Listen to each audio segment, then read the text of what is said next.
হে hi everyone, তো আজ না আমি একটা সিম্পল ইয়াররিংস বানাবো আর সেটাই তোমাদের সাথে শেয়ার করব। ভিডিওটা শেষ পর্যন্ত দেখতে থাকো। ইয়াররিংস বানাতে বানাতে তোমাদের সাথে কিছু কথা শেয়ার করি। জানো তো, কাল হঠাৎ করে আমার মাথায় নাড়াচাড়া দিয়ে উঠেছে যে আমাকে ইয়াররিংস বানাতে হবে। দেন কি করব ভাবতে ভাবতে চলে গেছি হাবড়া, কারণ আমার কাছে কিছুই ছিল না, গুলো ছিল না, স্টোন ছিল না, কিছুই ছিল না, সব শেষ হয়ে গেছিল।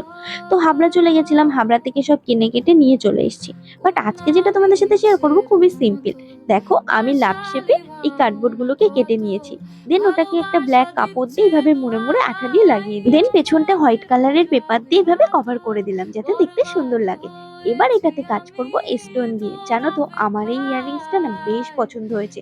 আমি এটা একটা ড্রেসের সাথে পরে তোমাদের সাথে একটা ভিডিও শেয়ার করব, তখন কিন্তু আমাকে বলো কেমন লাগছে। আর এবার থেকে আমি ঠিক করেছি আর 30 টাকা, 40 টাকা, 50 টাকা দিয়ে নো ইয়াররিংস কেনা কিনি, নিজের হাতে তৈরি করব হ্যান্ডমেড ইয়াররিংস। ঠিক আছে, আর তোমাদের সাথে এক একটা করে ভিডিও শেয়ার করব।